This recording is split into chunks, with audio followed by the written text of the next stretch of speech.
जय श्री राम। आप सभी को रामलला के जन्म दिवस की हार्दिक शुभकामनाएं। रामनवमी का त्यौहार मर्यादा पुरुषोत्तम भगवान श्री राम के जन्म दिवस के रूप में मनाया जाता है। यह पावन पर्व हर साल चैत्र मास के शुक्ल पक्ष की नवमी तिथि के दिन मनाया जाता है। सनातन धर्म में राम जन्म उत्सव बहुत ही महत्व रखता है। इस दिन भक्त व्रत रखते हैं और भगवान राम की पूजा अर्चना करते हैं, साथ ही उनके आदर्शों को अपने जीवन में उतारने का संकल्प लेते हैं। तो आइए जानते हैं इस महापर्व से जुड़ी कुछ खास बातें। पूजा विधि। शुभ मुहूर्त। रामनवमी के दिन पूजा का विशेष महत्व होता है और शुभ मुहूर्त में पूजा करना अत्यंत फलदायी माना जाता है।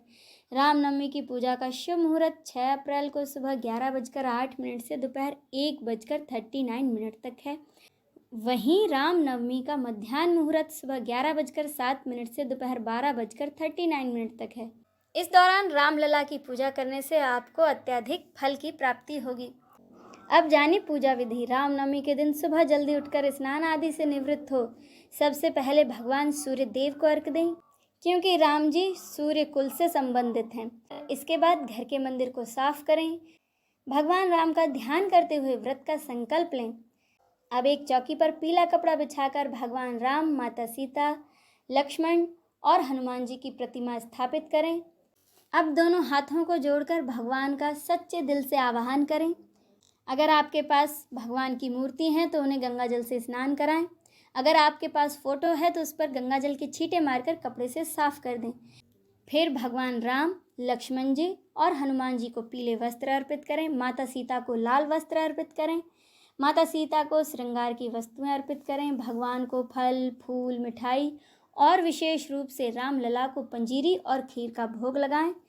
और याद रखें कि पूजा में तुलसी दल जरूर शामिल करें। अब अंत में धूप, दीप और कपूर से आरती करें। इसके बाद पूजा में हुई अपनी गलतियों के लिए भगवान से क्षमा याचना करें। फिर सभी में प्रसाद बांटें। इस दिन भगवान राम के ओम श्री राम जय जय राम या फिर राम रामेति रामेति रमे रामे मनोरमे सहस्र नाम तत्तुल्यम राम नाम वर्णानने, इस मंत्र का जाप करें। या फिर आप श्री राम इस मंत्र का भी जाप कर सकते हैं। इस दिन आप रामचरितमानस का पाठ करें, रामायण का पाठ करें। रामनवमी का पर्व हमें भगवान राम के आदर्शों, सत्य, धर्म, मर्यादा और त्याग की याद दिलाता है। इसके साथ ही इस दिन पूरी भक्ति भाव और श्रद्धा पूर्वक पूजा पाठ करने से भक्तों को सुख, शांति और समृद्धि की प्राप्ति होती है। अब सुने रामनवमी की कथा। धर्मशास्त्रों के अनुसार त्रेता युग में रावण के अत्याचारों को समाप्त करने तथा धर्म की एक बार फिर से स्थापना करने के लिए भगवान विष्णु ने इस धरा पर श्री राम के रूप में अवतार लिया था। श्री रामचंद्र जी का जन्म चैत्र शुक्ल नवमी के दिन पुनर्वसु नक्षत्र तथा कर्क लग्न में रानी कौशल्या के गर्भ से लिया। रामायण के अनुसार अयोध्या के राजा दशरथ की 3 पत्नियां थीं, लेकिन उनके कोई संतान नहीं थी, जिससे कि राजा दशरथ बहुत ही परेशान रहते थे। एक दिन राजा दशरथ ने अपने कुल गुरु वशिष्ठ से अपनी इस समस्या का हल पूछा। तब गुरु वशिष्ठ ने उनसे कहा कि हे राजन, आप पुत्र कामेष्टि यज्ञ करें।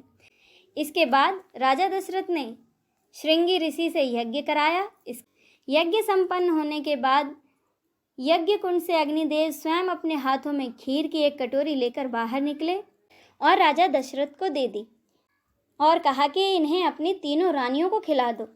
खीर खाने के ठीक 9 महीने बाद राजा दशरथ की सबसे बड़ी रानी कौशल्या ने भगवान श्री राम को जन्म दिया।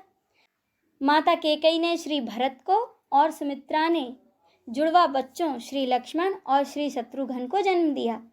भगवान श्री राम का जन्म धरती पर दुष्ट प्राणियों का संहार करने के लिए हुआ था। महाराज दशरथ के यहाँ राजकुमारों ने जन्म लिया है, इस बात का पता चलते ही पूरी अयोध्या नगरी में खुशियाँ और उत्साह की लहर दौड़ पड़ी। गीत संगीत जैसे समारोह से राजा दशरथ के चारों पुत्रों का स्वागत करते हुए उनका जन्म दिवस मनाया गया। वहीं देवताओं ने भी इस उत्सव में भाग लेते हुए इन नन्हे से राजकुमारों को नमन किया और आकाश से पुष्पों की वर्षा कर उनका स्वागत करते हुए अपनी प्रसन्नता जताई। शीघ्र ही चारों पुत्रों का नामकरण संस्कार महर्षि वशिष्ठ के द्वारा किया गया तथा उनके नाम क्रमशः भगवान श्री रामचंद्र, भरत, लक्ष्मण और शत्रुघ्न रखे गए। अत्यंत विलक्षण प्रतिभा के धनी श्री राम अल्पकाल में ही अयोध्या वासियों के प्रिय हो गए। उन्हें सभी प्रकार के अस्त्र शस्त्र चलाने में असाधारण निपुणता प्राप्त हो गई। वे निरंतर माता पिता और अपने गुरुजनों की सेवा में लगे रहते थे। भगवान विष्णु के महाअवतार के रूप में जन्मे भगवान श्री राम ने अपने जीवन काल में अनेकों महान और धर्मपरायण कार्य किए। चाहे सीता स्वयंवर में भगवान शिव का धनुष तोड़ना हो या फिर महाबली बाली का वध कर सुग्रीव की सहायता करना हो। विवाह के बाद मर्यादा पुरुषोत्तम भगवान श्री राम ने अपने पिता की आज्ञा का पालन करते हुए अपनी पत्नी सीता और भाई लक्ष्मण समेत वनवास का स्वीकार किया, जहां माता सीता की दुराचारी रावण से रक्षा करते हुए प्रभु ने अत्याचारी रावण का संहार किया। ये वही राम हैं जो स्वयं जगत के पालनहार हैं और दुर्लभ शक्तियों के स्वामी हैं, किंतु उन्होंने एक सामान्य मनुष्य जीवन का एक अद्भुत उदाहरण प्रस्तुत किया। युगों युगों के बाद आज भी भगवान श्री रामचंद्र के आदर्श व्यक्तित्व, धैर्य, निष्ठा, त्याग एवं पराक्रम को श्रद्धा और सम्मान देते हुए रामनवमी के दिन उनका जन्मोत्सव मनाया जाता है। आज भी भगवान श्री रामचंद्र के भक्त उसी उत्साह के साथ भगवान श्री रामचंद्र का जन्म दिवस मनाते हैं।